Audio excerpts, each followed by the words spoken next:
going on, everybody? It's Nate and Brian here again with another episode of Warriors of Light. Today, some of our topics are going to be about, again, mostly about spirituality, religion, about some of our experiences and synchronicities. And one thing that me and Brian were just talking about is awakening your mind. So do you want to continue with that subject? Yeah. Or did you want to do background stuff first and why we're? Well, I think we can, just to go off of a synchronicity, I think we can go off of, Nate and I met, not that long ago, September of this year, in North Carolina. We both took jobs at a place, and I was the general manager. Hired him as assistant general manager, and knowing that we took this job, but from the instant meeting of us, knowing that it was so much deeper than that, right? I always say that everything happens for a reason. There's a purpose for everything in this life. Everything has a divine purpose and timing. And, we met at this job thinking we were just taking this job to take care of our families. But at the end of the day, seeing that things were so much deeper, right? Yeah. I came from a place of, I was raised as a Catholic, not to be mean, like toward a religion, but a recovering Catholic. And, I tell people, I'm a recovering Catholic because, I was taught that you have to have all these intercessors and all these people in between us to talk to God. But yet knowing prior to that, when I was a young kid, being in my mom's backyard, looking up at the stars and the cosmos and saying, hey, talking to God, saying, hey, just talking to God, just having conversation. And realizing, why is it that I have to go talk to this priest or this pastor or this person to go in between when I know that I have a full connection to God all the time? I knew that from a child. And then I went into a Christian church as I got a little older, learned a lot of good things, met a lot of good people, and I have nothing against religion, just more of a simple fact that I feel like religion puts a ceiling and doesn't allow you to move beyond what we're intended to learn by them, but yet we have this infinite ability to learn everything and connect to God on a deep level every day, every moment, right? And so as I continued to grow, I would say 2017 was my biggest start, and I grew beyond just what I was taught and started to learn that, man, you can go so much deeper. Like, my connection to God is like every moment of every day, and God's everywhere within me and with everything.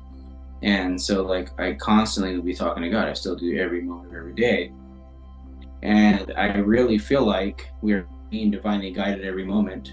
And I really feel like everything is divinely orchestrated. So the people we meet, the situations we end up in, everything we do is put there for a purpose to grow us and continue us on, right, along this spiritual journey. And so I realized, my jobs I had as a paramedic for so many years, into owning a business that was a wellness center and continuing to coach people, and coaching people also coaches myself. And then again, I met you, and we both just knew, man, we got to go deeper into this. We had the deepest talks in the first the first 5 minutes. The first 5 minutes, and then into the first day that we met. Yeah. And realizing brother, you're putting my life for a reason, man. Much greater than the job, any of that, because we're here to actually lift up the vibration and the love on this planet. Yeah, because that's sort of that's exactly it. And talking about how, what we were just talking about before we got on, is how many people are just programmed. We talked about programming in the last episode, but we're getting a little deeper on it on this one, where you have even just your own internal thoughts. Like what you said, Brian, about having 68,000 thoughts a day. How many people? 68,000, roughly. Yeah. So it's what you just said before we got on here was, how many of those thoughts about yourself are positive. Yeah. And it starts with internal stuff, right? Like, they always say, why is society jacked up? It's like, well, it starts in the home. It's the same thing with the individual. It starts internally. Absolutely. So. Absolutely. And the thing is, I always tell people that I coach, I'm like, listen, you think about, you and I just talked about this a few minutes ago, is if most days, every day, people are sitting there beating themselves up all day long, imagine why our vibration is so low on this planet, right? What I've learned through all my studies, through all my mentors and teachers, is that we live in a world of a reality of vibration, right? So when you vibrate higher, where, like I tell people, God is in a vibration of nothing but love, unconditional grace, right? Humans, we beat ourselves and each other up all day long, right? I've experienced recently, just with family and things like that, where someone makes a mistake and, man, they hold you under their thumb, and I'm like, do you realize what you're doing is all you're doing is holding that vibration of humanity lower than it could be, right? Like, I realized with myself, like, probably not my whole life, but in the last several years, I give people unconditional love and grace. I'm like, man, I understand we're all going to make mistakes. We're all going to say stupid things. We're all going to do stupid things. But at the same time, I'm like, you know what? Like, I love you anyway. Like, and I try to give people grace and look at them and say, well, why are you saying those things? Well, there's got to be hurt inside of you, right? So when people, I've used the example with you, Nate, when we talk about things, and I'm like, I could be walking across the street and someone's like, hey, fuck you. And I'm like, okay, cool. Like, I'm like, I love you anyway, right? Because I did nothing to you, but you have some stuff going inside of you that is holding you in that low vibration, right? Yeah. So yeah. I tend to look at people and say, okay, there's beauty in all of us. Why can't we choose to love each other? Why can't we choose to forgive each other? Why can't we choose to live in a higher vibration? Imagine, like, the world we would have. We could say, like, okay, hold on, let me slow down enough to ask, I wonder why that person's going through that. Why did they just tell me that? Why did they just respond to me that way? Right? I keep finding myself in situations recently where I'm mentoring people with exactly what you're saying. Like, there's some people who are like, oh, this happened with this person, and I'm like, well, it's probably because they're thinking this, or they learned this, so they think that it's this way. Which is crazy that you're talking about it, because it's funny. That's like what we're talking about with God and all that stuff in the church, and like, or the earth is the real church, you know what I mean? Mm-hmm. So like, or how there's more than one pathway to God. But absolutely. That's the thing, is that you'll have, like you just said, that's a synchronicity with what you just said, because I'm experiencing it now. You know what I mean? The fact that we're talking about it and we didn't tell each other about it, like, hey, this person said this, like, you're finding yourself. That's what I'm saying, is like, when we met, when it's manifesting at a rapid rate, and now it's starting to ramp up with, like, what you think and what you speak is happening. You know what I mean? Well, absolutely. You're 100%. You're speaking truth. I feel like it's accelerated recently, though, at least for me. Well, for all of us. And I think the thing is, so I don't know about you, but for me, I've had many conversations recently with people where they say, like, do you realize, does it seem to you that, like, time is speeding up? Right? Yep. And I tell people, I said, why? Because we're on a higher and faster timeline, because we're ascending to this new earth. So to the new earth is going to be, a place of peace and joy and love, and it's going to be like unity, like, right? I speak that out, I pray that out every day. And I tell people, I'm like, this is a simple fact. You can look back to the Bible in Revelations, where they say, like, the parable where they say, like, they're going to take the 144,000 people are going to continue to ascend, right? Well, of course it's going to be way more than that. The simple fact is what they were saying in the Bible is that basically if you can learn to love, forgive, and move forward, that we're going to end up in this like place where, man, it's just such a higher vibration, right? So I don't know if we And talked see, about this. I'm sorry, go ahead. No, go ahead. Well, that's the thing. Like, for me, I've started to notice, I mean, we talked about it, but like in every little detail of your life, when you truly are aware of those things, you notice it and like, oh, it's beautiful outside.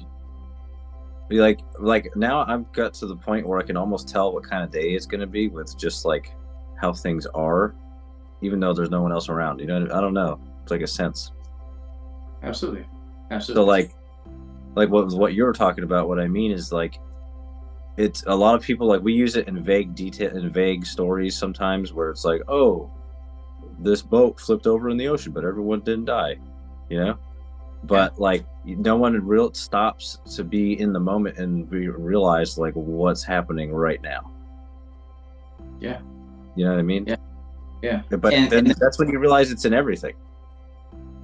and that's the thing is, everything has a divine purpose. And like, so you use the example of a boat. So think about how, um, we can go down that rabbit hole, but the media and all of them are bought by certain corporations, right? So they'll talk about this boat flipped over. They're going to point out every negative thing that they supposedly happened. He But was yet, a white supremacist. Was the yeah, captain? yeah, yeah, yeah. And he did this on purpose, and I'm like, no, like honestly, if you look at the good in all of it, there's a beautiful blessing and benefit out of all of it, right? And then even so, people. This is the other thing that people ask me. So people say you're so optimistic and you're so positive. Like, so what about like this school shooter? And I get it, but I tell people, I'm like, listen, I don't condone the school shooter nor like the deaths that happened from it, but I can tell people, as we come into the souls come to this human life, we're only here for a finite amount of time. We're only supposed to be here for a finite amount of time. We think we're all supposed to be here till we're 150, right? And I'm like, yeah, that's not the case. After having been a paramedic, and unfortunately, saw a child die at 3, and me having young, grandchildren and stuff, do I want to see that? Absolutely not. But what I realized is those things were intended to happen. Those people were only supposed to be here for a certain amount of time. And what I look at with a lot of that is, so like, even so I tell people to go back to the school shooter aspect, that person. So why don't we slow down enough to be like, I wonder what was going on inside of that school shooter, right? What did they experience? What did they experience in this human aspect? And no one took enough time to be like, hey, can we sit down and really like deal with and see why they did what they did. Well, you got to be careful with that stuff because there's also theories that Big Brother is grooming certain people to do such things. Well, and I agree. No, and I agree. But again, we say like, I look at, dude, so many things going on within this country, but also within this world. And I'm like, hey, how much corruption lives out there, right? How many people are bought and paid for to keep all of us distracted from ascending to the higher timeline? I think we've talked about this before. Like, you think about it, like, there's this small group of people that has understood the fact that the power we have within us exists to create this beautiful world, right? They say, I've learned that this is one of the most beautiful times to live on this planet because there are more people waking up to the truths now than ever, right? Because you ever meet those people, like, I think a lot of it has to do with people who think and talk like that, like what you just said, they think those people are crazy because everyone's so focused on their monkey mind.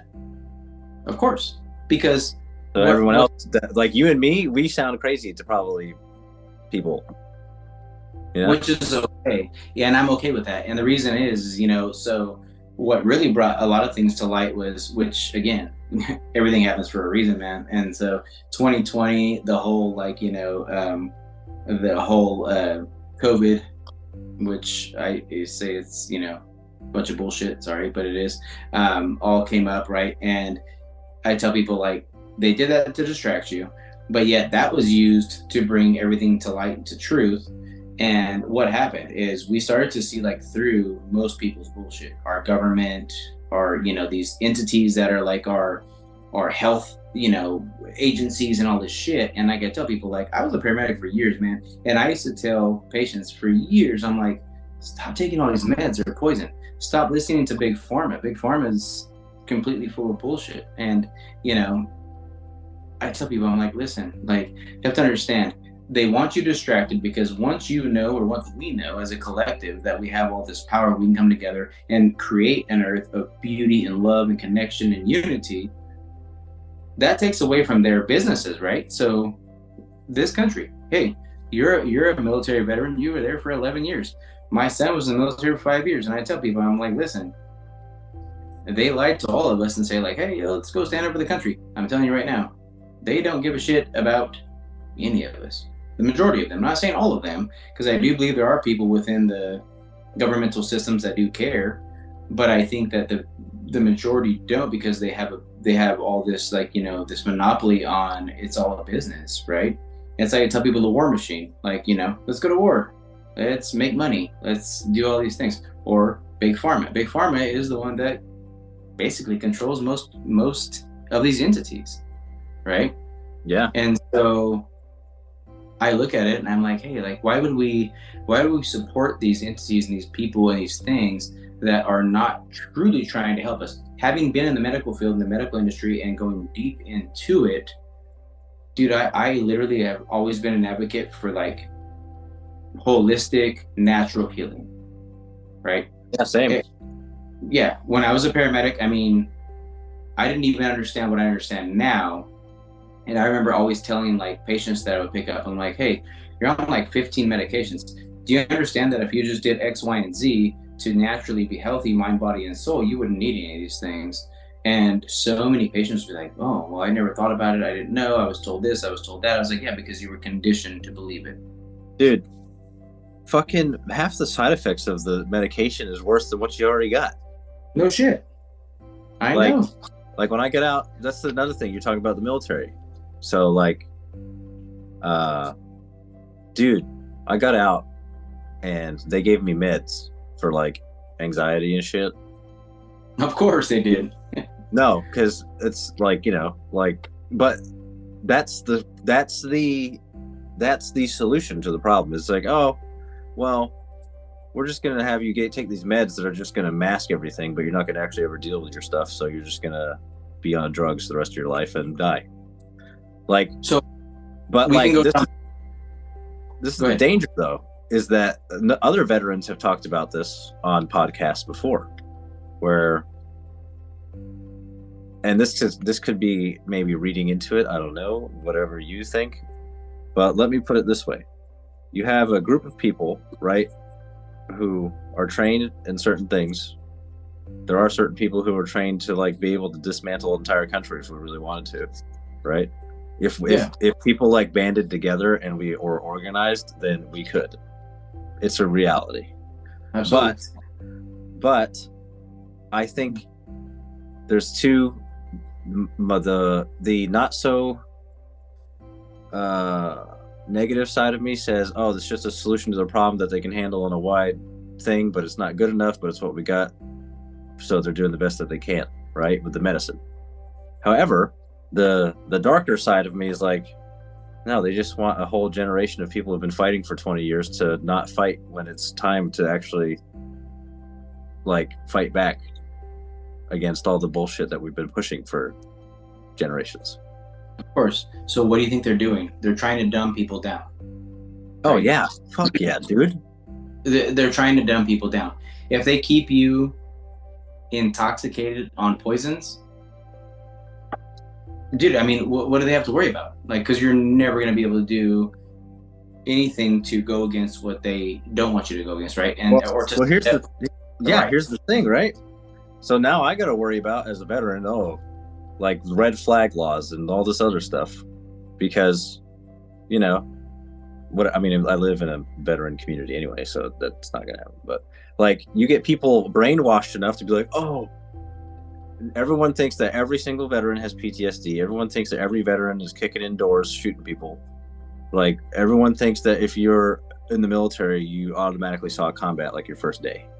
You know what I mean? Yeah, exactly. So like, that's the thing, is it's a massive perception that civilians have over military, when most military are like, what the fuck is wrong with you people? I'm just an American just like you. But like, we're regular, like, military personnel, just regular people who are doing a job, basically, is how it's viewed. Kind of like you with being a paramedic, right? You're just like, I'm just a normal dude doing this job, man, trying to help people. Like, yep. So, but on the bigger picture of it, like, you're taken care of, quote unquote, the whole time you're in. And then once you're out, they're like, oh, go fuck yourself. So thank you for like just bringing that up. And the reason I say that is because I was literally just having this conversation with my mom, saying how, you know, you guys are conditioned to go in and believe like, hey, you know, you're here to support our country, you're here to serve, and you guys are doing this great thing. The minute you get out, they don't give a fuck about you, right? And so having been a paramedic, I picked up so many people that had, you know, all these different, you know, ailments and conditions, and a lot of them in due part to the military, had their military experience, and they're in the VA, and everything they tried to get help with from the VA was the longest and most excruciating experience that they could ever deal with, right? And so this is what I was just telling my mom. I said, so this is my deal. You guys go in with this attitude of like, which I almost did too, which obviously God kept me out and put me into this other thing. But you guys go in with this attitude, which that's how my attitude was when I was going in, was like, you know, I'm going to go in and serve and help, and I'm going to love people. Most people do anyway. I'm not saying all do, but most do. And then when you get out, you no longer have their back, or they no longer have your back, or they no longer help you. And I'm like, so this is my thing. So you're saying that we're this, you know, not you, we hear that we're told that this is this great country, everything's so wonderful, all this stuff. Okay, so then why isn't that the people that actually sacrifice their lives for us? And you think about the folks that like the wounded. So sorry, jumping around, but when I was in North Carolina, I applied for a couple places to be a part of the Wounded Warrior Project, because I was really adamant about that. You have these people that lost limbs and things and whatever, right? And they're being minimalized by our country. They're being like thrown to the side because they're like, well, you know, we'll help you when we can. Wait a minute. But they went out there and they gave up their whole like life for us, you know. And our country now says, you know what, I don't care. Like, too bad. Like, well, you'll get care when we can, you know. We'll take care of it. The other thing is, see, this puts me down so many rabbit holes. Sorry. It really does. It does. Because then when it goes into like, there's all these like homeless veterans and things, because no one wants to help them because they do have PTSD and different things. And I'm like, you know, think about, so we were talking about that. So go back to the medication aspect. You and I have talked about this. We have ketamine therapy, ayahuasca therapy, psilocybin therapy, right? These are all natural Nature things. has the cure. The government doesn't want you to know that. I'm telling you, dude. I'm telling you. The bottom line, I tell people all the time. So this is the deal. Isn't it funny how our government criminalized all these natural things, right? Oh, these are hallucinogenics, they're drugs, or this or that. But yet you're handing people poison drugs, putting a Band-Aid over it and saying that that's okay because you're making money off of it. Yeah. Think about all the people that I've seen, and I've studied into hundreds of these studies where people are healing from one or two ketamine therapies, one ayahuasca therapy, one psilocybin therapy, and they have massive PTSD. So you tell me why that's still held back, because it's not benefiting the business of this fucking country. Sorry. Yeah, it's the greedy corporations. Did you know? I was watching this podcast. I know I told you about Sean Ryan before. I think he was talking to this guy named Chris Miller, if I'm not mistaken. He was like a former Army veteran, and he worked at the Pentagon and all this other stuff. But he was saying that in the introduction to their video, the guest was commending Sean Ryan for like showing other veterans that you can be an entrepreneur, and there's so many entrepreneurs who are veterans because we have that different mindset. But what he mentioned was that in a lot of big corporations, like veteran resumes go straight to the bottom. Yeah, I forgot the reasoning of why he said, but I don't know. But just but it's like it's sad because I'm like, well, that's not surprising, you know. But isn't it amazing though, where when you apply for a position and they ask if you're a veteran, and it's like almost like if you put yes, oh my gosh, like you think you're gonna get like bolted to the top, right? But I'm not saying that all companies do that, because I guarantee you there are companies that are like, heck yeah, you're a veteran, this is wonderful. But I think there's also a lot of them that are just like, man, like, is this person going to be an issue? You know what I mean? Because there's this stigma of, well, you're a veteran, you probably have, like you said, some kind of PTSD, some kind of something, like you said. It's just what you said earlier. Oh, you're a veteran, you have like wartime experience day one. You don't. You know, my ex brother-in-law was in the Marine Corps and never saw one day outside of the base in San Diego. And I'm like, so that tells you not everybody does that, right? But that's what I'm saying is it's the misconceptions, it's the misled things that we live by, especially here, where it's constantly trying to, it's a business, man. And that, you and I can go down this. You and I can go down this like on another podcast, but one of the biggest things that sticks with me and that I have such a strong stance about is that this country and so many of our systems in this country are a business. And well, actually, you could bring me. I can give you an example of what you were just talking about. Yeah, please do, if you want. So, all right. So you know how, obviously our podcast is called Warriors of Light. We talked about that because you and I have had discussions about being a warrior and that warrior mindset and spirit, right? Mm-hmm. So for the viewers out there who may be listening to this, I am not, or never was, a combat arms job in the military, but I was surrounded and supported people who were. So, and this is very rare for my job to do what I did, but I won't get into many details. But anyway, feel free to share though with people. No, yeah. No, I'm just thinking about other, my programming. You gotta break that.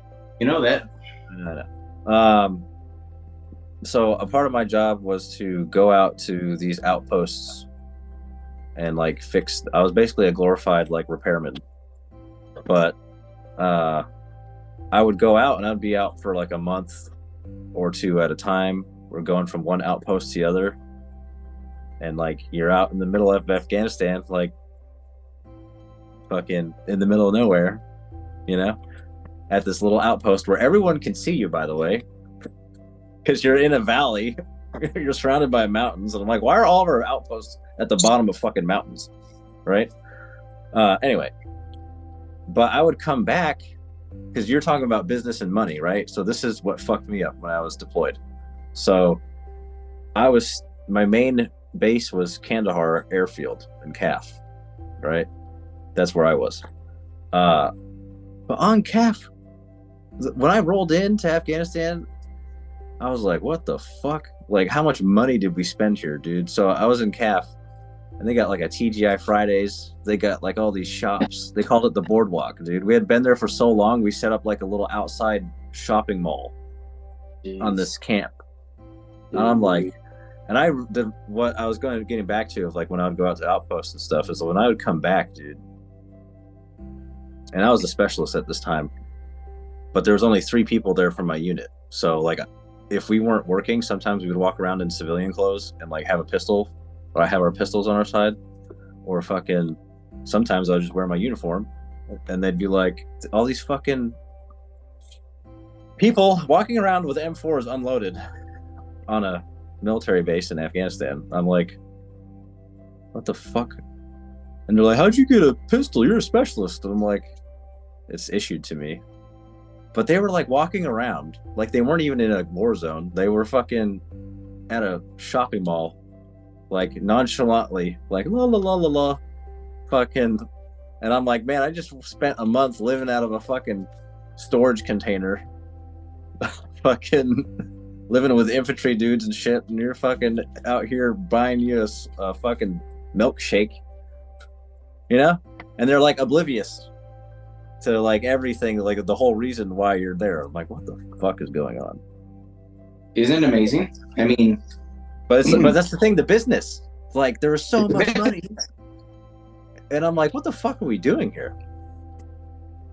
And then, you know, years later, fucking thanks, Joe Biden. I'm telling you, yeah. Oh, I know. I'm telling you. My son got sent out there, and I remember, you know, obviously my child, and you know, and my oldest, and you know, all these things, and my mom is thinking, oh my god, he's getting sent out all those things, and dude, when he got sent out there, I mean, he didn't say the same thing you just said, but a similar thing. And I remember he would contact me, and I'm just like, you know, what are you doing? Oh, nothing.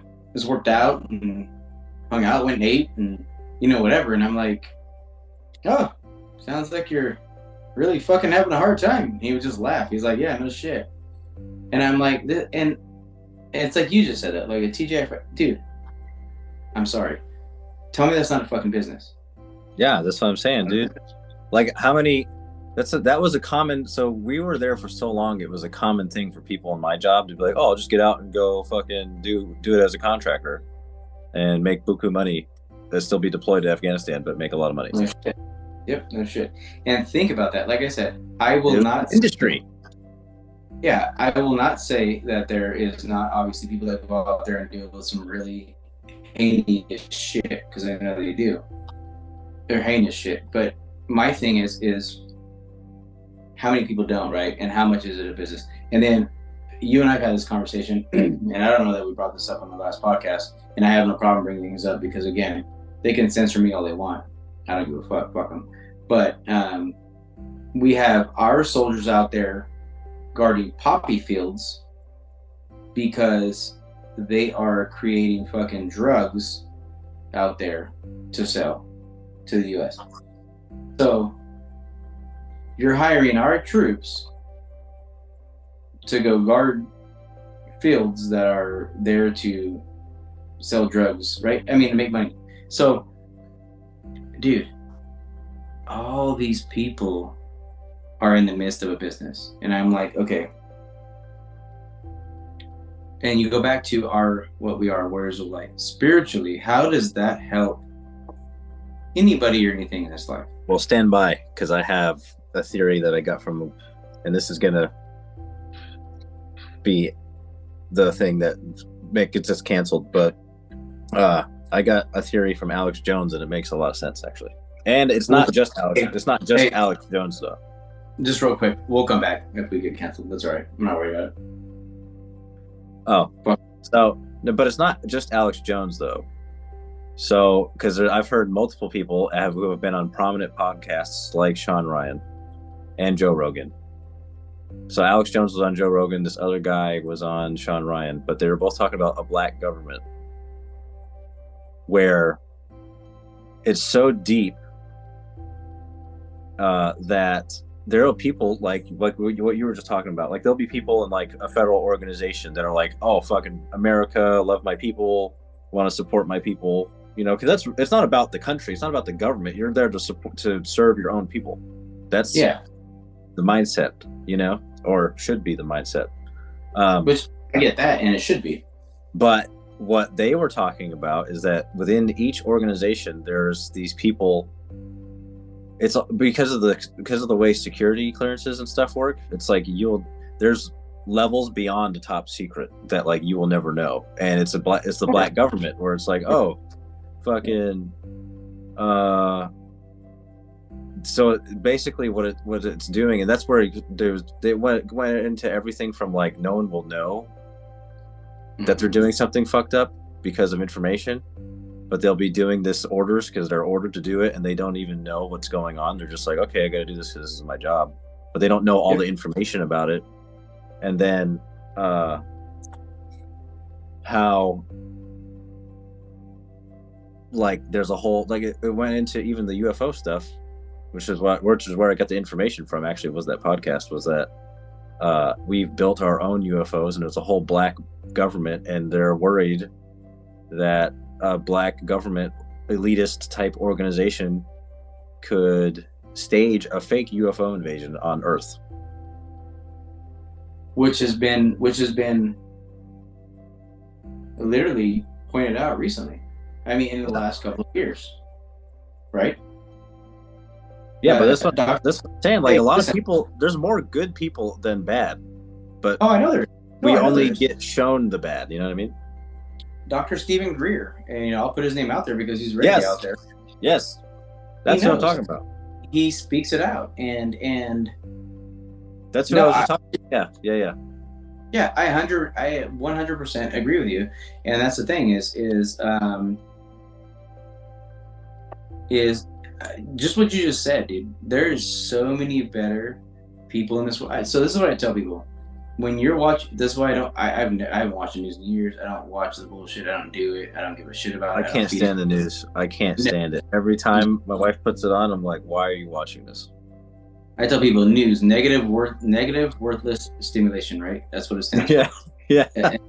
It really does. It's fucking negative, worthless stimulation. Because like I said, the bottom line is that they want you to be in fear. They're bought by all these corporations so that you can always be like, oh my gosh, there's so much negative going on. I tell people, for every like 2 negative stories, there's probably 1,000 good stories, but they don't show them. They don't show them.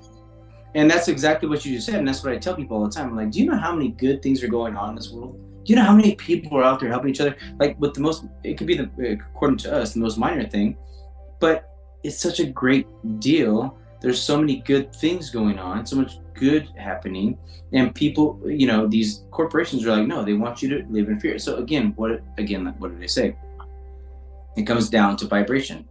Let's hold us down this negative, low vibration. I always tell people, if you're sad, worried, scared, whatever, you're in that low vibration, right?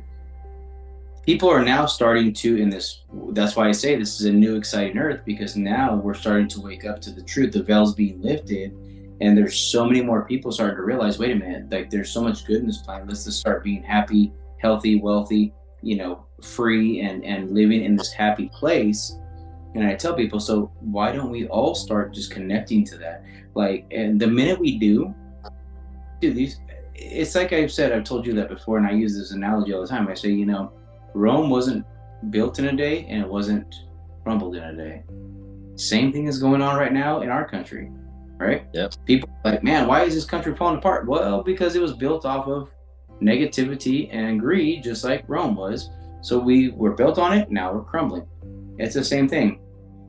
That's why I tell people, like, when I go into, like, I'm not political at all, but I don't think I shared the podcast with you, with Danica Patrick and RFK, Robert F. Kennedy Jr.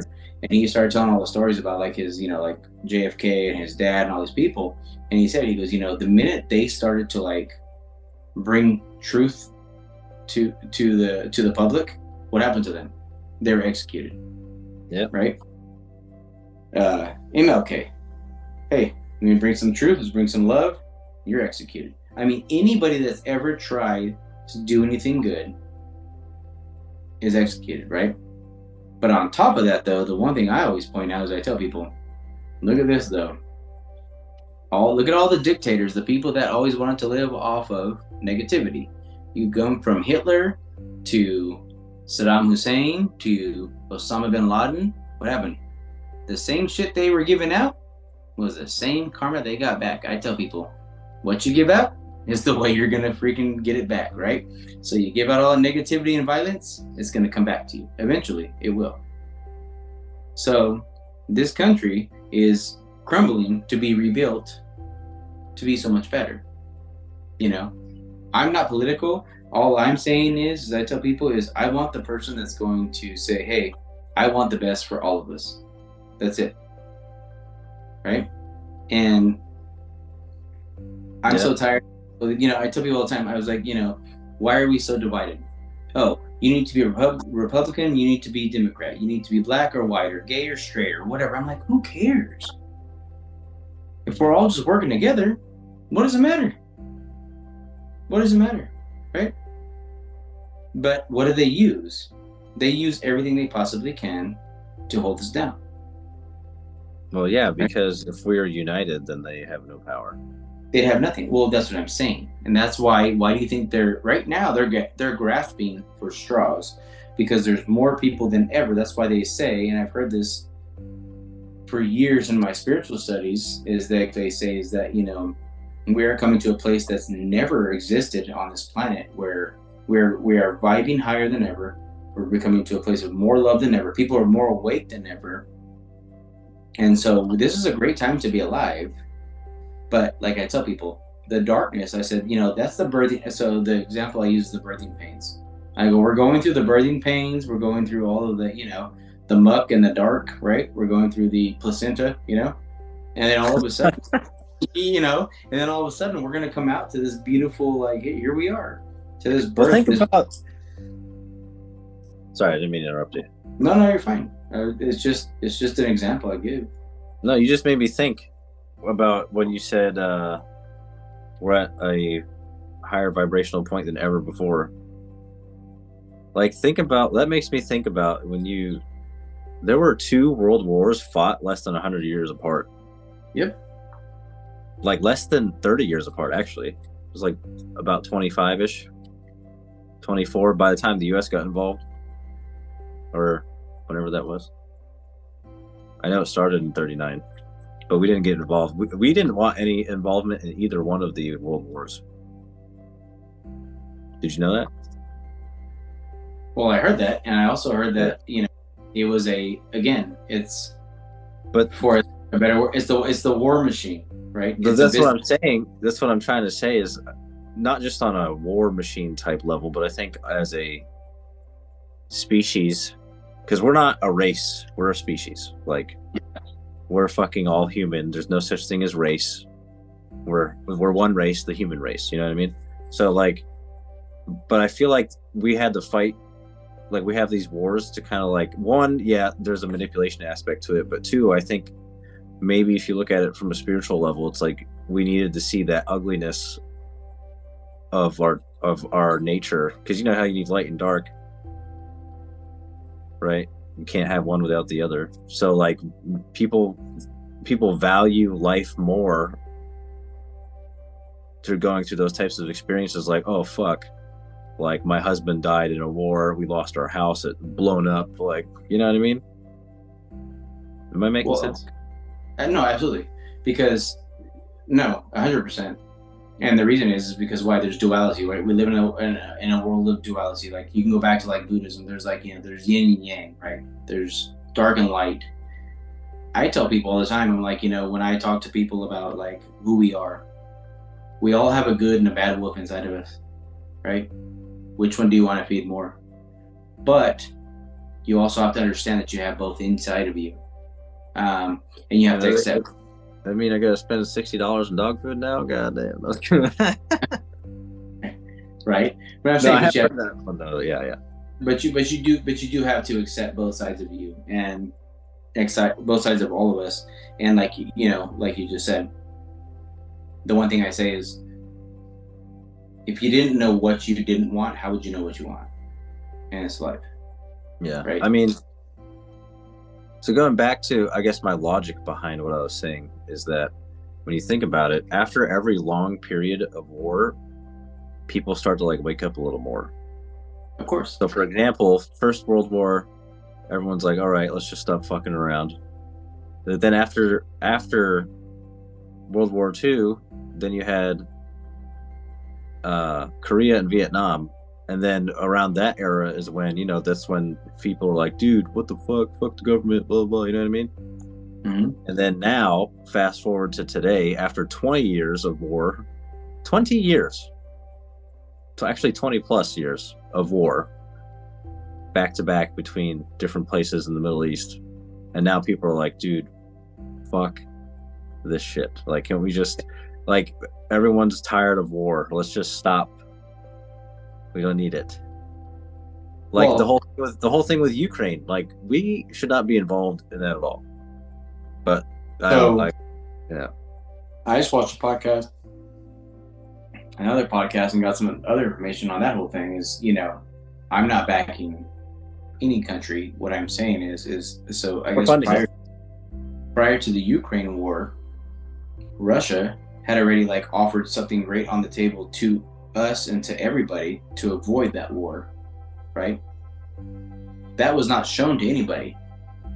And then our country said, let's get that off the table, fed the Ukraine to go ahead and feed the war. Because it's a business, it's money. Dude, I've never seen, this is the thing, right? I've never seen a world leader who's at war. Like, your country's at war, but you're going around the world doing press conferences. Exactly. Like, shut the fuck up. You're getting funded. You're getting money. While Americans can't even afford to buy fucking groceries right now. That's the thing, man. And this is what I've always said. This is the thing that I've always said. I'm like, so coming down to a deeper spiritual level, God has given us infinite abundance, right? Infinite abundance. Everybody, we all have enough to live beautifully.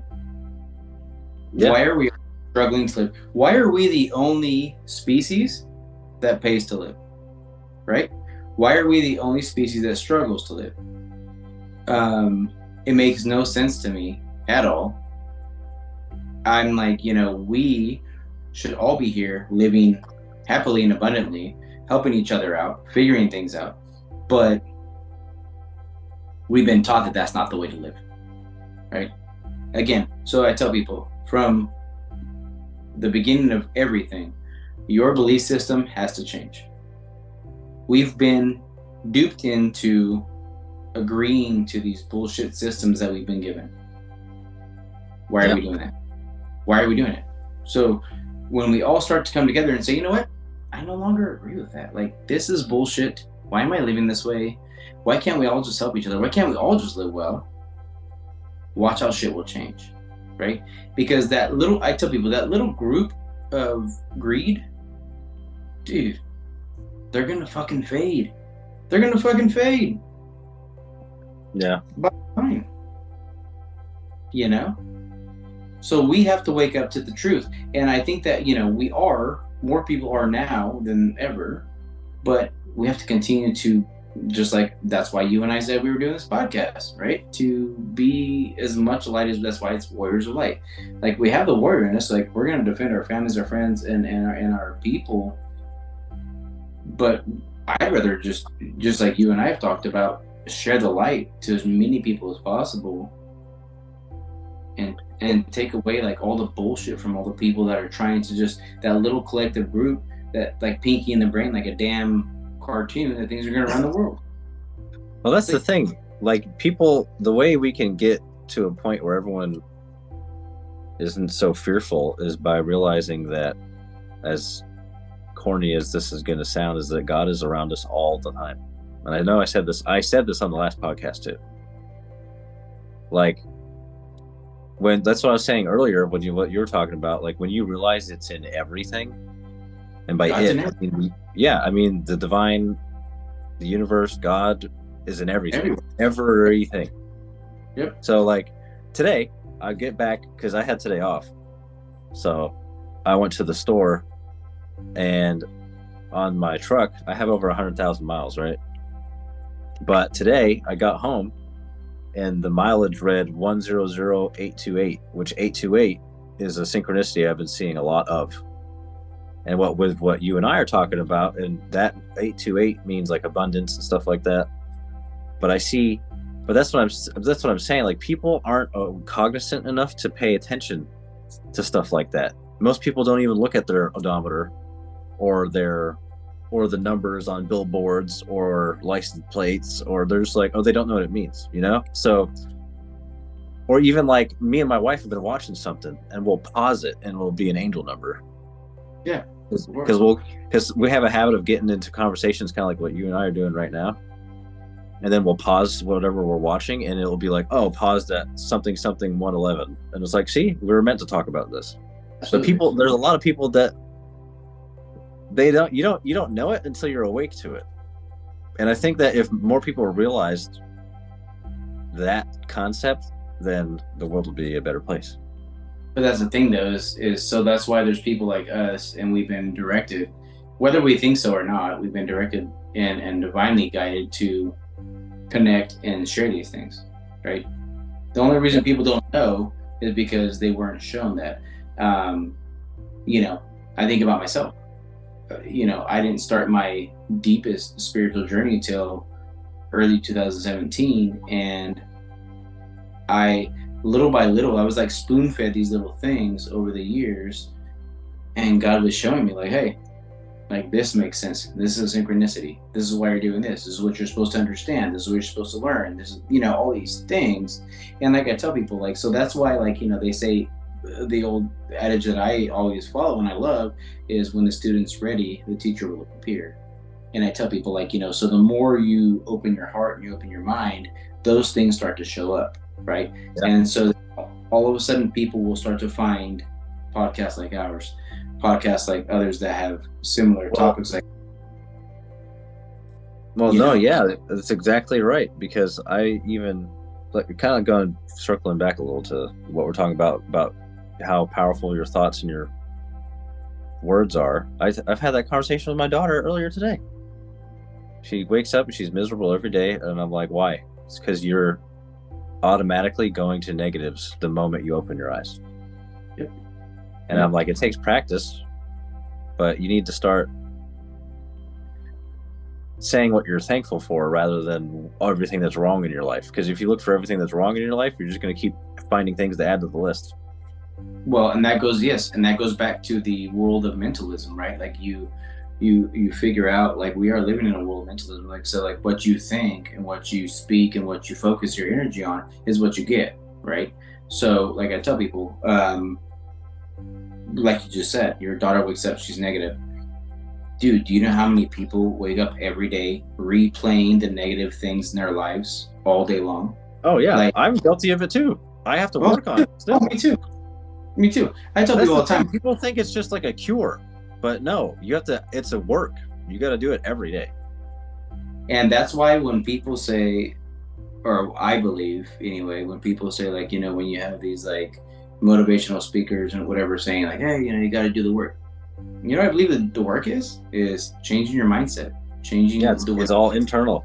It's all internal, man. It's not this external chasing. Oh my God, I'm gonna do all these things externally. Yeah, you go work out. I work out all the time. But dude, I meditate every day. I pray every day. I read every day. I journal every day. I work out every day because I direct my energy into what I want every day. Because you're practicing what you preach, which is mind, body, and soul. Yes. And yes, absolutely. And like I tell people is that most people don't do that. Most people wake up and they repeat the same thoughts, the same, worries, concerns, and fears of life every day. And then they wonder why life keeps reciprocating the same thing. I tell people, like, this is a matrix, this is a game. So, in a way, it's an illusion. It's a Maya. So I tell people, you live in this Maya, this illusion. So guess what? Like, so what illusion do you want to create? Well, you want to create a beautiful, just this amazing heaven on earth. Well, then where are you putting your thoughts? Where are you putting your energy every day? Right? Yeah. And also not, we think that we have to do, and I think we talked about this last podcast, but it's like, we think we have this massive action that we have to take. And I know people will disagree with that's fine. Don't disagree with me all you want. All I'm saying is that, like, you can take small steps every day and just improving your thoughts, your mind, body, and soul, and putting your energy to where you want, and watch how you can attract all the things that you desire in your life. And you will attract what you're here for. You know, Yeah. because I've seen, well, I can't even say I've seen, I've done it myself, where I push and do all these things physically and do all these things externally, and maybe, create some success, but then at the end of the day, be extremely miserable, extremely burned out and stressed, and be like, well, I got this one thing that I thought was going to bring me happiness. And when I got it, I was like, okay, cool. Well, what's next? Right? But when we talked about that last time, where you're constantly chasing. Yes, like I tell people, it's the disease of more. It's like it's just constantly chasing it. And so I tell people, so why don't you just love every moment, love the process, work on yourself, be happy every moment, be grateful every moment. And like I tell people, and that also includes, in the moment, you're a part of your journey may be you being, the universe may say, hey, right now you're here to be a great father. Mm-hmm. Right now you're here to be a great grandpa, like whatever you are, right? And do your best in that moment of doing that, instead of being in that moment and your mind is 10 steps ahead saying, well, what's next? Like, when am I going to get to that? Well, that, even when you get there, is going to show you the same thing. You're going to be I think that's a combination of a couple of things. What you're talking about, where we're always looking a step ahead. I think it's a combination of, one is our programming, but two, I think it's also our monkey mind with the survival aspect. Of course. Because there's an intrinsic, I think there's like an intrinsic subconscious thought or instinct that we all have, where it's like, oh, if I don't keep doing it, then eventually I'm going to run out of everything that I need. Absolutely. So like you stress about, it's kind of like a business. You have supply and demand, but you worry about the supply all the time because you have a constant demand. Yep. So, but then you're never balancing anything out. You either are working too hard and overcompensating, but that's what you were just talking about. Like you're here to be a good dad, grandpa, or whatever. But there's so many people, and I've been guilty of it too, where you focus more so on your work because like when you work, that's providing for the people that you love, right? But then you have to balance it, because if you get too involved with your work, like what I was telling you about there earlier, then you're going to lose the thing that you love or the people that you love. You know what I mean? Well, so you have to balance it out. But people don't understand that. And I've talked to you about that. You and I talked about that since we met. And I said, you can put all the physical work into it that you want, and yes, you can create 3D manifestations of wealth and all these things, which are wonderful. There's nothing wrong with them. But at the end of the day, if you lose your family and you lose relationships and friendships and people and things and situations that are ultimately going to bring you true happiness at the end of the day, why would that be what you want to do, right?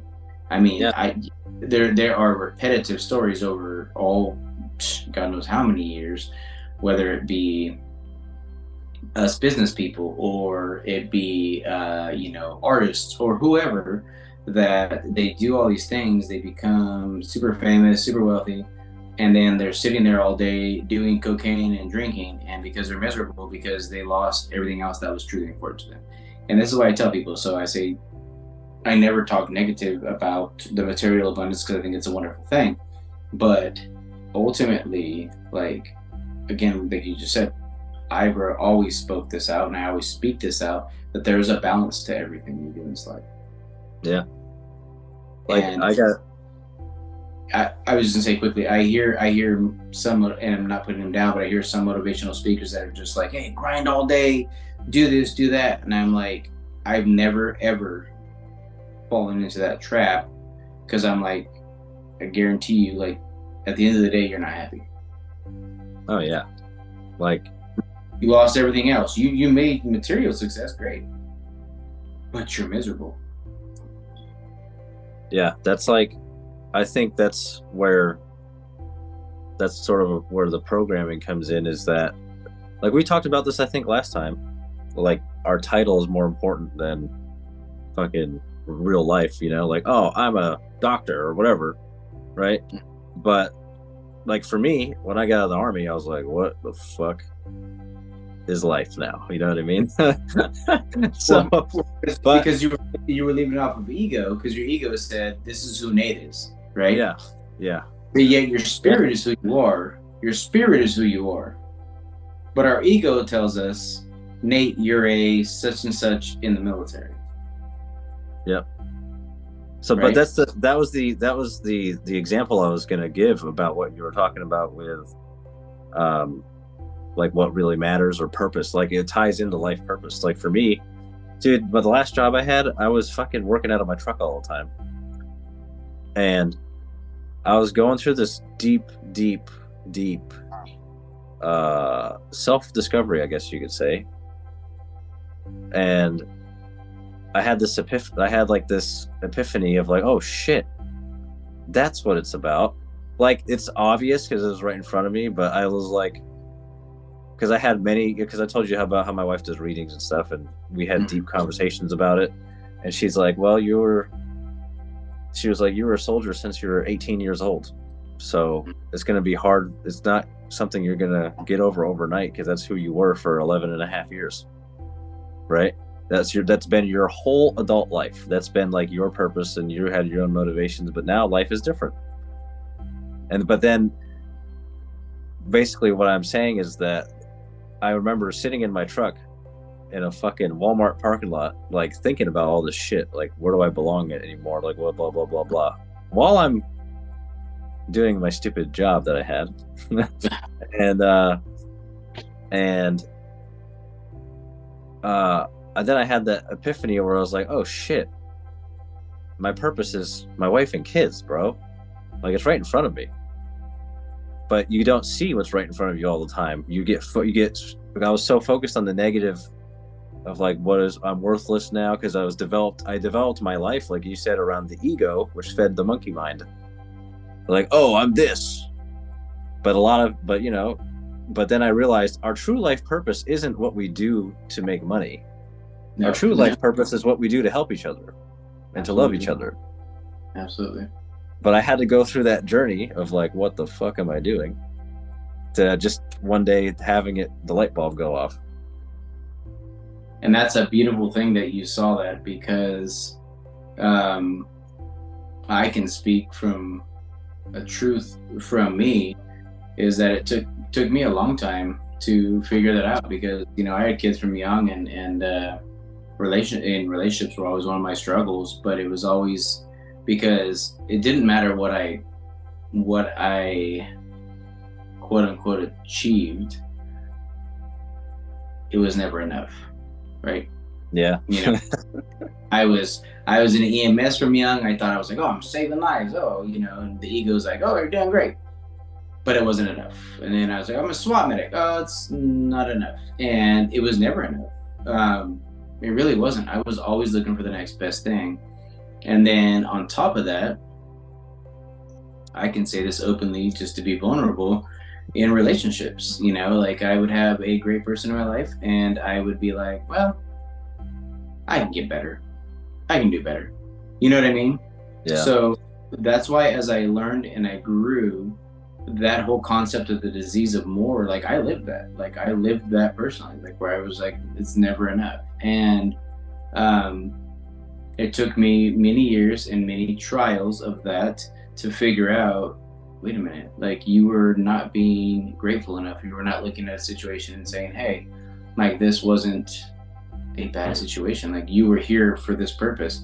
And so, I always tell people, like, you will repeat the same lesson over and over until you learn it, because that's why we come here, right? Our souls come to learn lessons. And I tell people, so like when your soul comes in, if you don't like learn it the first time, well then guess what's going to happen? Then you're just going to keep repeating it over and over.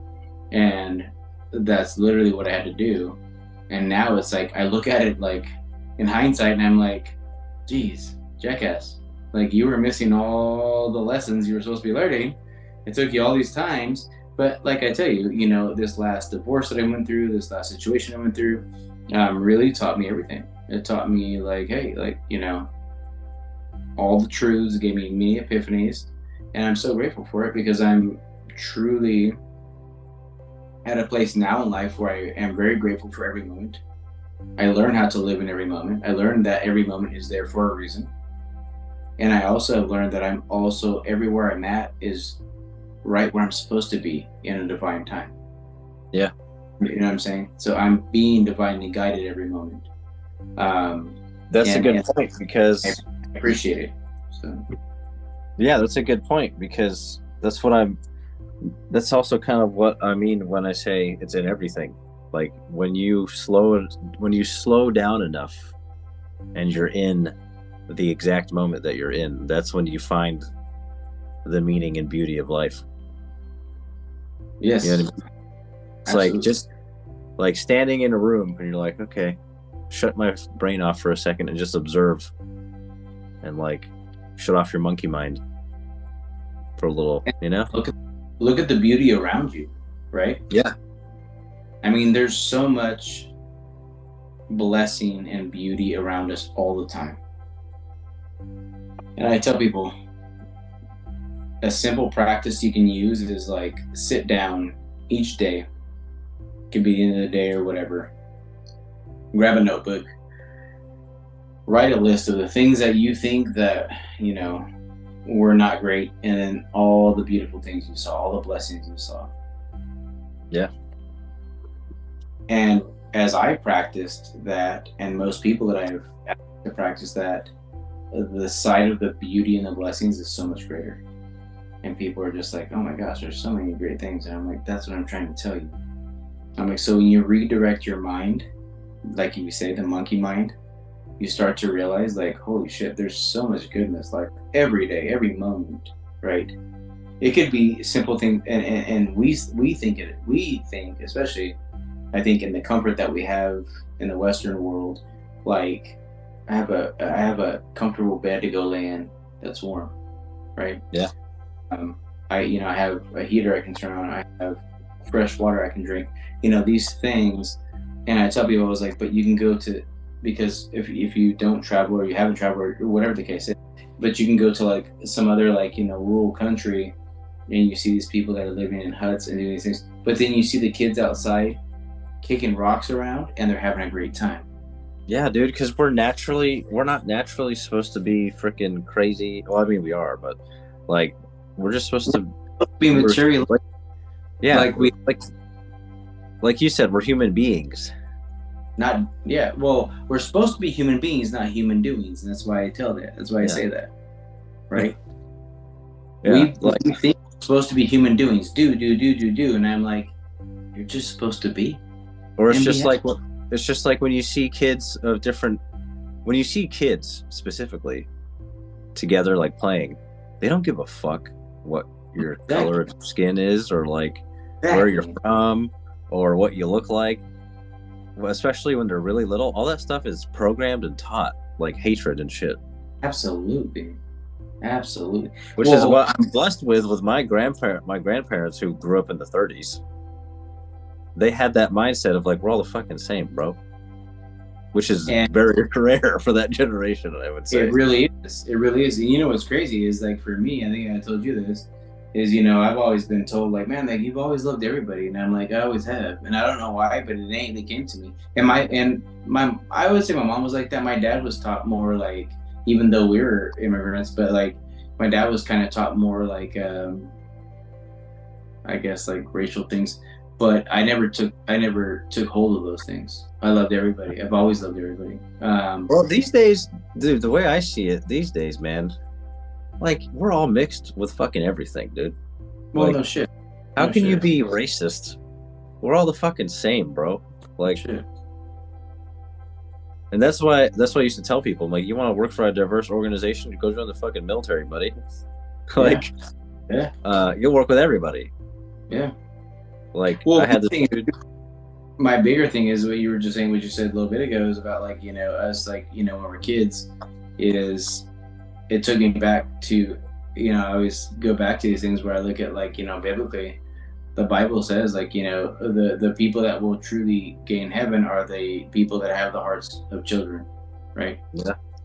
So be like a child, right? And so I tell people, why they say that, why Jesus said that, is because a child has no judgment, Yeah. No, before they are indoctrinated into bullshit, they have no judgment. They love everybody.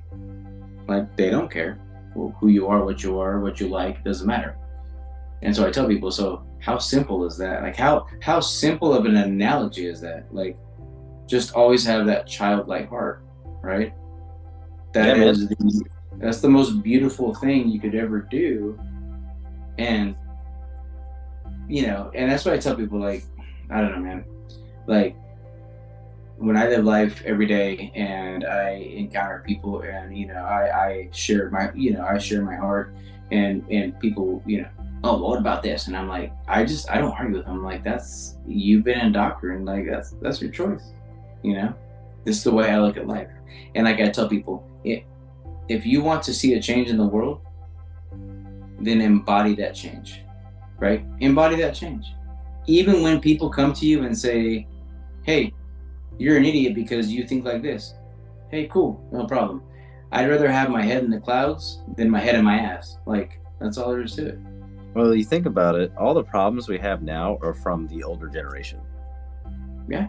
Not us. Not fucking people born in the 90s. No, we're not the problem. The problem is stemmed from the generation that came before us. That's true. Very true. So, like, very true. That's like, dude, I remember I was out, it was around election time when Hillary and Trump were fucking going at it for their election. For the first time President Trump get elected, right? I'm not trying to get political, but I'll just say an example. We're in uniform at this location, and there's this lady, and she just so happened to look like she was born before my generation. our generation, I would say. Yeah. Well, yeah. Anyway, I'm only 42, fucker. Not that old. So we're, huh? I said I'm only 42. Fuck you. I'm not that old.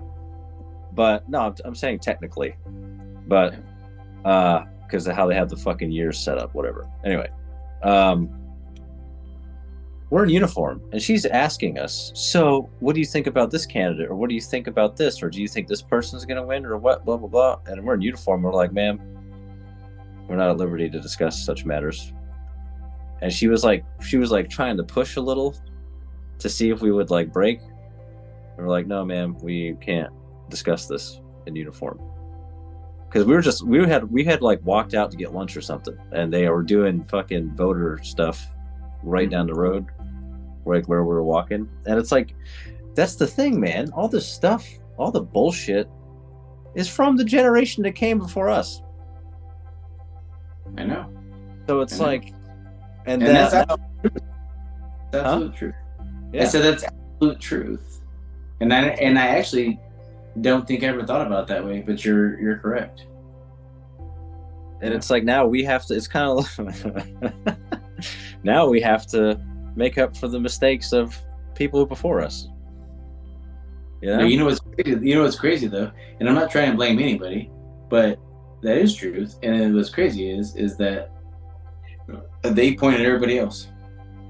Yeah. Like, yeah. I mean, it's also, when you think about it, it's about programming. And now, like you said, this made me think to say that, because you just said this is the highest vibrational whatever we've been on as a species, as humans. Highest vibrational timeline we've ever been on. Yeah. Yeah. So like, it would just make sense that our generation and the generations after are going to keep that going. But you know what's crazy about it, on top of that, is, and anybody that listens to our stuff, Dolores Cannon, if people look for her on YouTube and look for her work, she died in 2015. But if you listen to Dolores Cannon's work, and she did it for years, she did like hypnotherapy and stuff, like super, really in-depth, really cool stuff. She talked about in 2013, she talked about how it was the older people that were having the hardest time to ascend to the new earth. Well, why? Yeah. What you just said. That's crazy, because that's such a synchronicity, because I literally just like, I mean, I've listened to her before, but I was listening to her like 3 days ago, and And she was like, yeah, it's the older people that are having the hardest time to ascend to the earth. She goes, and she's old. She was old, obviously. She was older, but she was like, the younger people are just like, yeah, let's go, you know. But it's the older people that are like, what? Wait, no, huh? What? No, you know. And it's like, no, dude, like, let go of your shit. And this is why I told you, and I tell you this, and I'll say this on the podcast. I mean, I on my parents all the time. I'm like, hey, let go of your old beliefs. They're not serving you. They're not helping you. They're not doing anything for you, you know? And both of them have really shifted from, you know, from the times that I know and been in their lives, is that they are really shifting, like, oh my gosh, like they see things a little bit different. They're like, wait a minute, yeah. I'm like, yeah, because it's not what you guys were told, man. It's really not. Yeah. You guys have held back in this old paradigm. And I gotta tell people, like, why would you want to stay in this 3D bullshit reality? Like, why? It's a Matrix. It's bullshit. It's a game. It's stupid.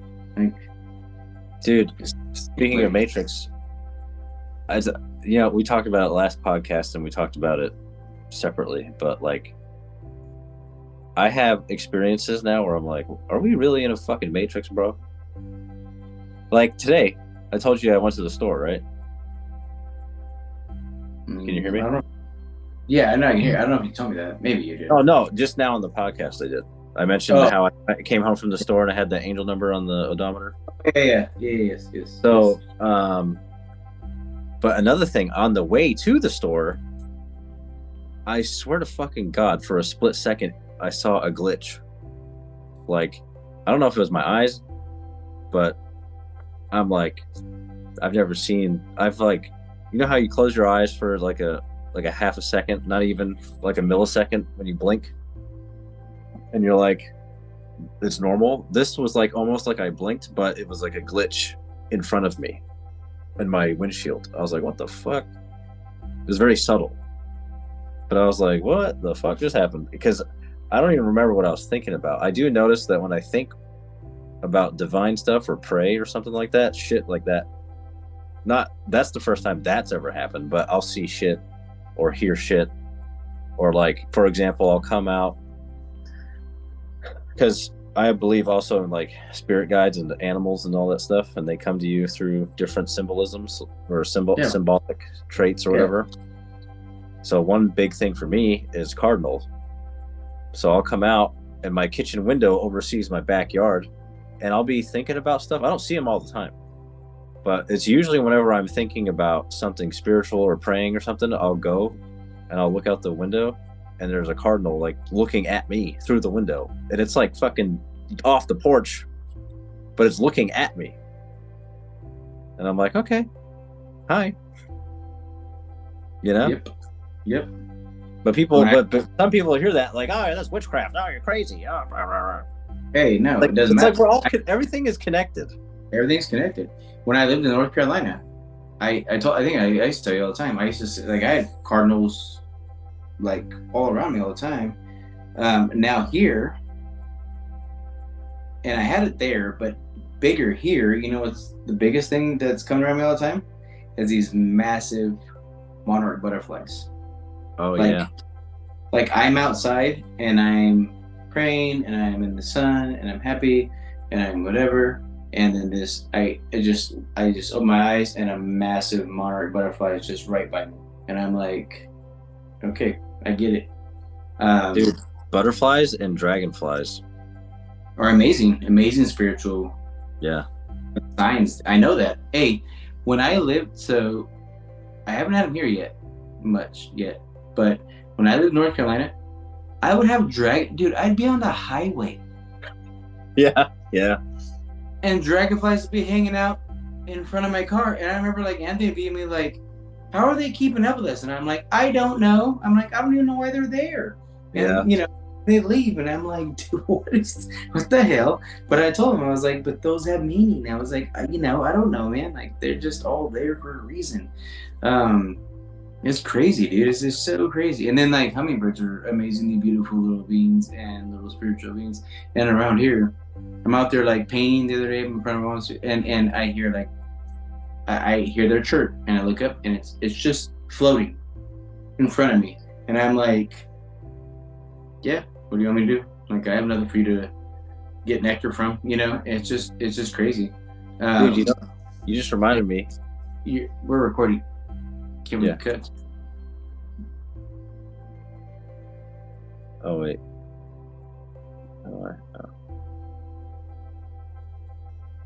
Oh.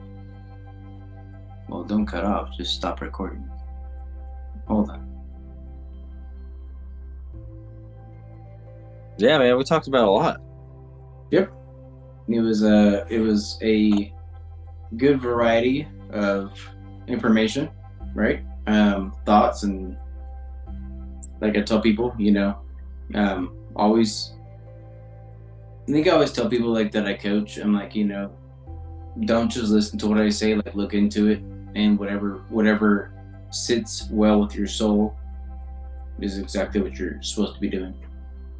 Yeah, man. I mean, that's how you know someone's being honest and truthful, is when they're like, I'm going to tell you this, but I don't expect you to just abide or believe it. I want you to question it, because that's what we should do with everything that's presented to us, is question and analyze it and be like, does this resonate? Yes or no?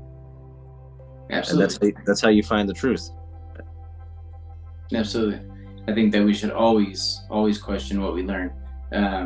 Unfortunately, we're not taught that. We're taught that we're supposed to just follow things that we're handed. But you will be programmed. Yep, this is what you're supposed to do, because guess what? No one's gonna like you if you don't. And I'm like, hey, guess what? It's okay if they don't like you, because the right people will love you. Yeah. Did you ever see that movie I think it's Ants, where it was an animated movie long ago. Well, not that long ago. But I think somebody else referred to that. Go ahead. Somebody else. I listened to a podcast. Somebody referred to that recently. Go ahead. Well, there's two references that people make the most. The reference I'm going to make is that we're all born like ants, like, oh, you're a soldier. Oh, you're going to be this. You're going to, in the movie, they're birthing new ants, and they're like, oh, this ant's going to be a soldier. This ant's going to do this. This one's going to, like, they're already programmed from birth as to what they're going to do. So it's like, people just need to wake up. Well, and follow your soul. We're not, no, and follow your soul. Yeah. So I tell people that's why when you walk into a situation, I don't care what it is, relationship, job, whatever, and you don't feel at peace, your soul's telling you you're in the wrong spot. Yep. And be okay with walking away from that thing that you went into, and be okay with the fact that you may lose family and friends in the midst of following your soul. Right?